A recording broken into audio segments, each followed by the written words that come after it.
Assalamu alaikum, I'm Aisha and you're watching Samar News. Here are today's headlines.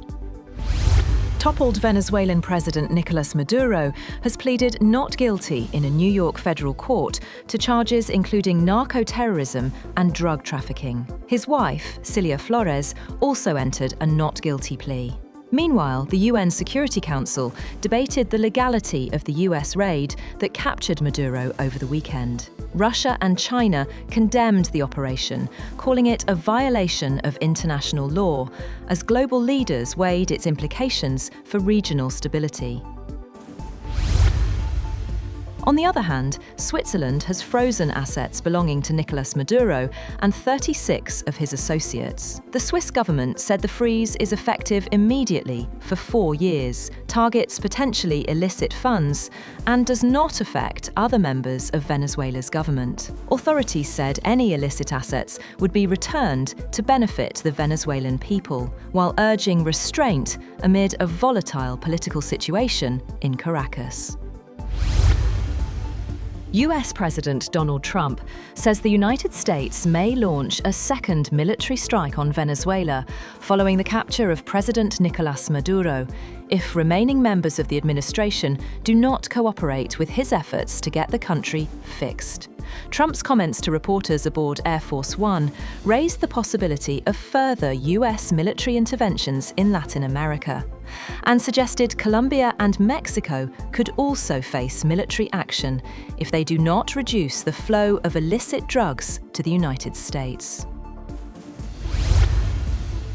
Chinese Foreign Minister Wang Yi has said that Beijing cannot accept any country acting as the world's judge after the United States captured Venezuela's president Nicolás Maduro. Wang told his Pakistani counterpart Ishaq Dar in Beijing that China never believed that any country can act as the world's police, referring to sudden developments in Venezuela without directly mentioning the US. He said the sovereignty and security of all countries should be fully protected under international law. The Cuban government has said that 32 of its citizens have been killed during the US raid on Venezuela to extract President Nicolás Maduro for prosecution in the United States. Havana said there would be 2 days of mourning on January 5th and 6th in honor of those killed, and said funeral arrangements would be announced. The Cuban government statement gave few details, but said all the dead were members of the Cuban armed forces and intelligence agencies. Venezuela's acting president, Delcy Rodriguez, has invited the US government to collaborate on an agenda of cooperation in a statement on social media that struck a conciliatory tone following the US capture of President Nicolás Maduro. She said that Venezuela aspires to live without external threats and that she wanted to prioritize moving towards balanced and respectful relations with the United States.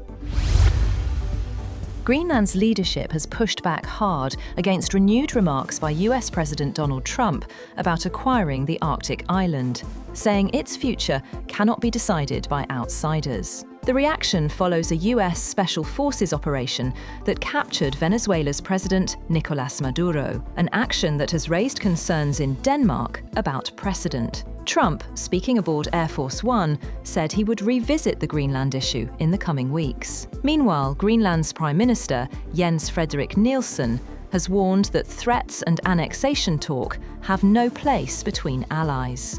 On the other hand, Germany's Foreign Minister, Johann Wadephul, said Greenland belongs to Denmark and could fall under NATO's defence umbrella if needed. He added that any move to strengthen Greenland's security would be discussed within the alliance. Ukrainian President Volodymyr Zelensky has announced a change at the top of the country's security service. SBU Chief Vasyl Malyuk will be replaced, with Special Operations Commander Yevhen Kamara set to become acting head. Zelensky said Malyuk would now focus more on combat operations. China and Pakistan have reaffirmed their all-weather strategic partnership during the 7th round of the China-Pakistan Foreign Ministers' Strategic Dialogue, pledging deeper cooperation across diplomacy, security, economy, and regional stability. Both sides held detailed discussions on strategic and political cooperation, defence and security, economy, trade, investment, and cultural and people-to-people exchanges, while also reviewing regional and global developments of mutual interest. China and Pakistan also agreed to build CPEC 2.0, aligning development plans and focusing on industry, agriculture, and mining. South Korean President Lee Jae-myung and Chinese President Xi Jinping have met in Beijing and discussed restoring ties and regional stability, as North Korea launched 2 ballistic missiles hours earlier. The two sides signed 15 cooperation agreements covering trade, technology, transport, and environmental projects. Xi called for correct strategic choices to safeguard peace, while Lee stressed the importance of strengthening economic and tourism links between Seoul and Beijing. The United States may raise tariffs on India if New Delhi doesn't meet Washington's demand to curb purchases of Russian oil. Donald Trump told reporters aboard Air Force One to a question on India's Russian oil purchases that they do trade and the US can raise tariffs on them very quickly. That's all for now. For more updates, visit www.samar.tv. Thank you for watching Samar News.